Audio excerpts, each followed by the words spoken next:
This week on Bay Radio, we welcome back James Stirling to the studio. Have you had a good week, James? I've had a very good week, Howard. Yes, we've been hosting some seminars in the office here in Marbella. So it's been a really interesting week meeting some existing and potential clients. Jolly good. During these weekly discussions, James, along with his colleagues Brett Hanson and John Pemberton, share a lot of useful information on financial planning, whether it's tax, succession, pensions, or investment related.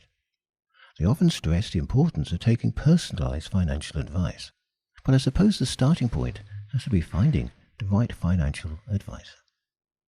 So, James, let's start with what sounds like a simple question. What is the role of a financial advisor? And I expect the answer may go further than many people expect. I was thinking about this week because I was having a conversation with my sister, and she was speaking to one of our friends who asked what her brother did. And her response was, he plays golf and he invests people's money. Now, I have to say, I wish I was playing more golf, but my handicap really doesn't reflect that. And it got me thinking in terms of this podcast, the role of the financial advisor, because I think a lot of people's view of a financial advisor would be, yes, he does invest money. And that's absolutely correct, we do. But I think for me, what's really important, and for us here at Blevins Franks, is there's a lot more to it than that. When you first meet one of our advisors, we go through a 5-step process. And the first part of that is to go through, a detailed wealth plan. And essentially that is using technology and software to understand your circumstances in detail. And also then we have the ability using the software to discuss it on a TV and illustrate it to you how your life is going to evolve financially, whether it's at retirement and you're now in this phase where you're taking money from pensions, or if you're a professional and you're working towards retirement, to ensure that you're saving enough for it. So that's the first part of what we're doing. The second part is on tax. So in previous podcasts, we've discussed all the areas that we look at for clients. And for me, that part is really important as a secondary to giving you an understanding of what you can spend or how much you need to save for retirement. If we then combine that with the tax element to ensure that your income is structured in a tax efficient manner, whether you're working or whether you're in retirement, and ensuring also long-term for you, assets are going to pass to the next generation in a tax efficient manner. Once we've done those first two steps, of course, yes, then we can look at the investment side of it and ensure that we're using fund managers that are performing well. And that is the engine that drives everything that we would speak about in the wealth plan. The next step would be for us to review what you're doing. At Blevins Franks, we don't just set up investments and say, off you go. It's very much about giving you an understanding, either on an annual basis or more often if that's what you require, if there's been changes to regulation. If Trump's opened his mouth and markets on their knees, should we be using this as an opportunity?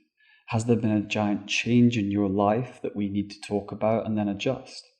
And the other part that at Blevins Franks that we help clients with is particularly for clients that are moving from the UK to Spain.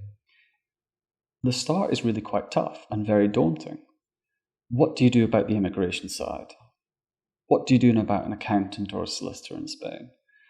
I need to buy a car. Who do you go to? Doctors, vets, all these types of things.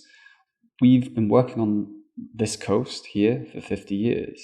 And so within our team, we have lots of professional contacts that we can introduce you to ensure that whether you're already here in Spain or looking to move to Spain, it can be as efficient for you as possible and as stress-free. So a very long-winded answer, which you suspected there, Howard, but it's not just investments. At Blevins Franks, what we're looking to do is go through that 5-step process for all clients to ensure the best outcome for the client. Many British expatriates will have a UK advisor who've been dealing with for some time. But what are the advantages of finding a locally based advisor now that they're living in Spain? This is a situation we deal with all the time.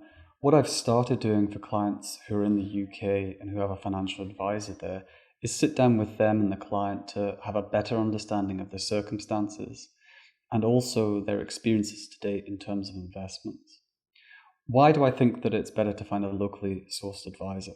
Well, firstly, there's a regulatory issue, and the FCA in the UK are beginning to be more stringent on ensuring that for people that are tax resident in Spain, they shouldn't have a UK financial advisor. So the first part is that there's a regulatory problem, and actually the secondary part to it is that if you're paying a financial advisor in the UK to look after the investments, and coming back to our previous question, that might be really all they can do. Because if you have a more locally based advisor, one, you can meet them in person, which is more helpful. The other part to it is they have a detailed understanding of the Spanish tax rules. At Blevins Franks, we also have a detailed understanding of the UK rules, but crucially how they interlink as well.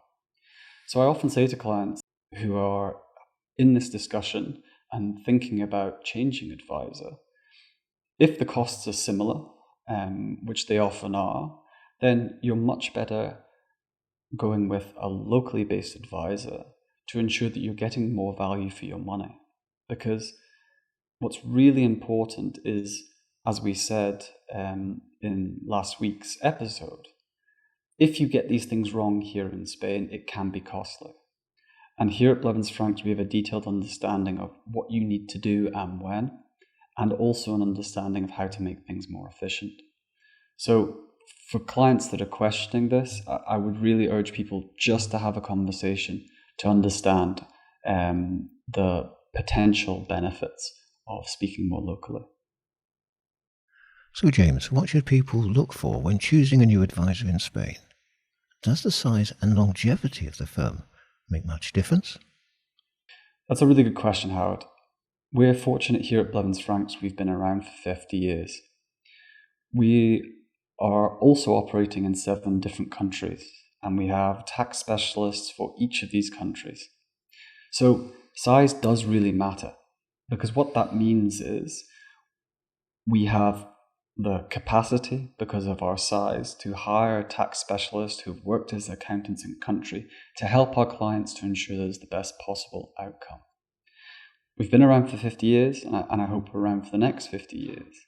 But during the previous 50 years, we've seen a lot of companies enter the market that are small entities and disappear. And I think what you want, particularly when you've retired and you've worked and been prudent your whole life, is to ensure you go with a firm that is safe, that has been around for a long time. But also, one of the benefits of being a certain size of business, it means when we speak with investment fund managers, we have quite a lot of financial firepower where we can discuss terms. And this is true of the platforms that we use for clients as well. So it just means that you have a much more secure base to start off with, but they have more leverage in terms of costs for the providers and fund managers that you're able to access. Can you paint a picture for us now, James? As a financial advisor for Blevins Franks, you're often approached by new clients who are planning to move to Spain or have recently arrived. How do you help them through their journey of setting up in Spain and structuring their financial affairs for their new life here? So I would say at the minute, of the new inquiries that we have or clients contacting us, probably around 2/3 are in the UK and looking to move to Spain, and 1/3 are here already and have, in some cases, been here for quite a long time. Both situations will offer exactly what we said at the beginning in terms of our process, but I'll focus on the UK side of things because absolutely there's a more or a larger degree of complexity. So the starting point is, as I said, to build that wealth plan. For people in the UK, the next question is, are you fortunate enough to have an EU passport or can you find one? And what we can do then is if that's not the case, we can introduce you to a professional contact here that would enable you to go down one of the two main visa routes. So what I like to position us as is essentially the project manager to ensure things are as efficient as possible. First aid, immigration. Once that's done, then we can look to ensure that you have a solicitor here who can set up wills and powers of attorney. They can also help you with any property purchases if that's on the agenda. And if you're buying a property, there's a host of contacts we have to enable you to do that too. Once you've sorted that, then we can look at, okay, your financial affairs, where are they at the minute? And the next question is, what do we need to do prior to a move to ensure as efficient as possible? And we spoke about the next bit on a previous episode, but just as a reminder, timing is so crucial when moving to Spain. If you're moving from the UK, tax years run from April to April. Here they run in calendar years. So ensuring that there's a plan in place so that when you move here, there's a fine defined line of leaving the HMRC system and a fine defined line when you start here is really crucial.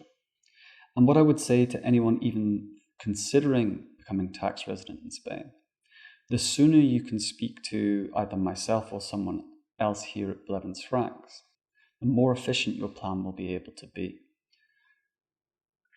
And how can listeners learn more and get in touch? I think a fantastic starting point is to look at our website. We've recently refurbished it, and actually it goes into a lot more detail on the content of what we've spoken about today.